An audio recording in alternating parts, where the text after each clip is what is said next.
Hello everyone. Let's talk a little about things that are really scary.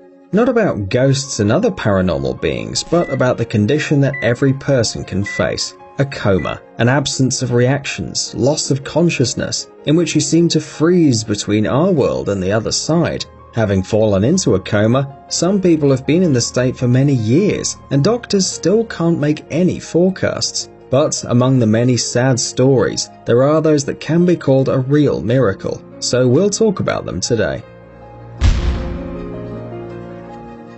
Martin Pistorius was born in South Africa in 1975. In January 1988, when the boy was 12 years old, one day he came home from school and complained of a sore throat. It would seem that such a problem is treated with the simplest medications, but Martin never returned to school. His condition disastrously worsened, and doctors could not understand what was happening to the boy. A few days later, he was so exhausted that he almost completely lost control of his body and slept all the time. Soon he began to quickly lose memory, and a couple of days later fell into a coma. The cause of the disease was never established. Martin had long been treated for cryptococcal meningitis and cerebral tuberculosis, but everything was useless. After a while, the doctors admitted that Martin completely lost touch with the outside world, and nothing more can be done to help him. He was discharged from the hospital, and the parents were told that they could only look after him and wait for the disease to do its job. Of course, there was a tiny chance that the boy would recover, but the doctors claimed that he would never be able to return to normal life. In a state of coma, people rarely live long, but Martin, contrary to all predictions, kept hanging on to his life. However, was this existence a real life? He spent more than 10 years at home. Everyone thought that he'd lost all contact with the outside world, but Martin claims that he regained consciousness a couple of years after he fell ill. "I was completely unresponsive. I was in a virtual coma. I was lost in the land where dragons lie and no one could rescue me," Martin shared. When he was 17 years old, he completely regained his consciousness. Memory returned to him, but the guy still couldn't talk. He felt like a ghost because people seemed to look through him, and Martin himself could only watch them. "However much I tried to beg and plead, shout and scream, I couldn't make them notice me," Martin wrote later. "The stark reality hit me that I was going to spend the rest of my life like that, totally alone." The guy was trapped, and his only interlocutor was his own thoughts that could not be called joyful. Once Martin even heard his mother, in a fit of despair, said that it would be better if all this ended right now, no matter how. This was the most terrible moment in his life. The boy was hurt, but he understood that she said it because she considered herself to be a bad mother that can't help her beloved son. The only one who believed in the boy until the very end was his father. Every day he washed and fed Martin, dressed and even made a massage. Inside, I cried desperately to him. "Dad, I'm here. Can't you see?" But he didn't notice me. I could only stare, praying my silent desperation would somehow communicate itself, recalls Martin. To train the brain, the boy constantly solved problems in his mind, and one day everything changed. When Martin was 25, one of the paramedics that worked with him noticed his faint attempts to make it clear that he was present. A meaningful look, a barely perceptible smile, a nod. Martin was urgently sent to a special center for alternative communication at the University of Pretoria, where he passed various tests and proved to be conscious. Learning about the improvement of the son's health, the mother quit her job and for the next 2 years helped Martin to develop a special computer program with which Martin can now communicate. He chooses words and the laptop speaks for him. "Hello,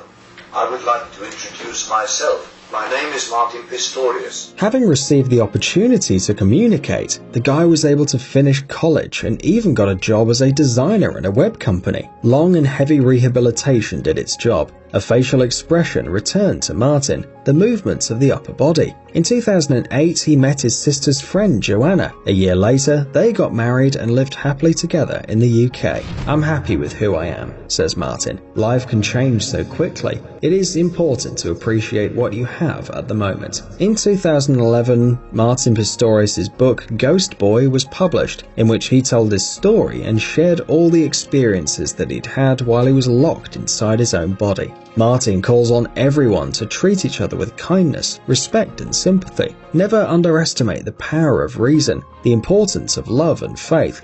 and don't ever stop dreaming.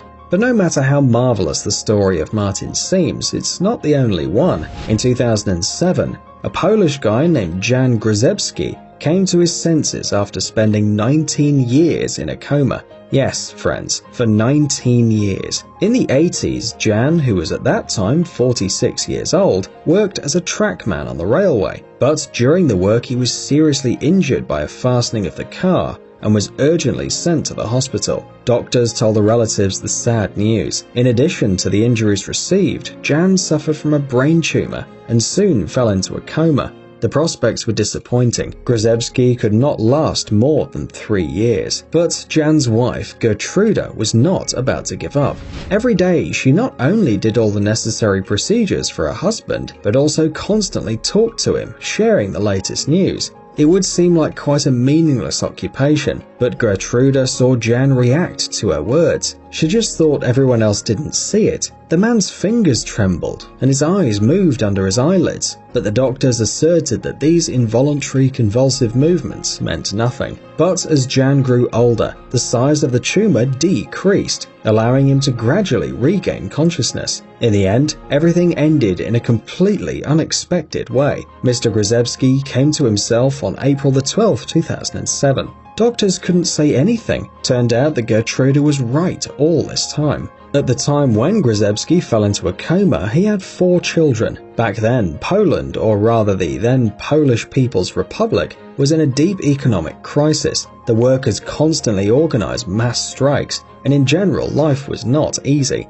Imagine what was Jan's surprise when he discovered that the world around was completely different. And if he fell asleep in the era of communism, then he woke up in a country that had joined the European Union. When I went into a coma, there was only tea and vinegar in the shops, meat was rationed, and huge petrol queues were everywhere. Now I see people on the streets with cell phones, and there were so many goods in the shops, it makes my head spin, Grzebski said in an interview. In addition, when he regained consciousness, Jan suddenly discovered that all his children had grown up long ago and had their own families, and he himself became the happy grandfather of 11 grandchildren. However, according to Grzebski himself, being a grandfather was not news to him, as Gertruda told him all about this, and the man heard every word. Another similar case occurred to a guy named Juan Torres. In 2013, when Juan was only 19, his parents discovered that he was unconscious on the floor of his own bedroom. The boy didn't speak, he couldn't eat or move independently. Doctors told relatives that the young man is in a vegetative state, and it was possible he could stay like this for the rest of his life. It was completely unclear why Juan suddenly disconnected from the world. The night before, nothing strange had happened to him, and he didn't feel unwell. According to the parents, he just came home from work, ate a salad and went to bed. But something happened that night, and in the morning, the mother found Juan unconscious. It's been 2 whole years before some changes had taken place in his condition. One day on Thanksgiving Day, family members took the young man to the backyard to have some fresh air. Juan's favorite dogs were playing around, and suddenly his father made a strange decision. He put a dog's whistle on his son's lips, and suddenly Juan whistled. It was obvious this wasn't a simple reflex, and it soon became clear that the guy began to recover. Soon after the unexpected experiment, Juan began to move his lips, then whisper, and after all, he could speak on a par with others, having fully recovered his voice. Gradually, other cool things returned too, like the ability to draw, play the piano, or play with the dogs. Juan even learns to walk again, and although this isn't easy, he's succeeding. Surprisingly, like the other heroes of our video, the guy claims to have memorized all that has happened in those 2 years. For example, asking doctors to move his arm or watching a tennis ball. And it's not just words. Using special tests, scientists have confirmed Juan did really see, hear and understand everything that was happening. He also told he was very upset about this. He couldn't communicate with his family and wasn't able to do what the doctors asked him to do. It was really sad. In the end, Juan Torres was able to overcome his unknown disease, return to school, and even engaged in sports, including wheelchair rugby. The guy spends his free hours on a computer, writing electronic music, and the doctors, well, they still can't find any explanation for what happened to Juan. Perhaps youth and physical strength helped him to recover, but only these factors are not enough. because so few people come to their senses and live a full life, having been on the edge. Maybe it's just a miracle. Guys, it's time to recharge your brain. Visit the channel Brain Time. There you'll find a lot of interesting and useful facts, lots of positive energy and tons of useful information. Subscribe right now. We promise it's going to be really exciting. Thanks for watching. Please like and share the video in social networks and we'll be right back to you as fast as we can.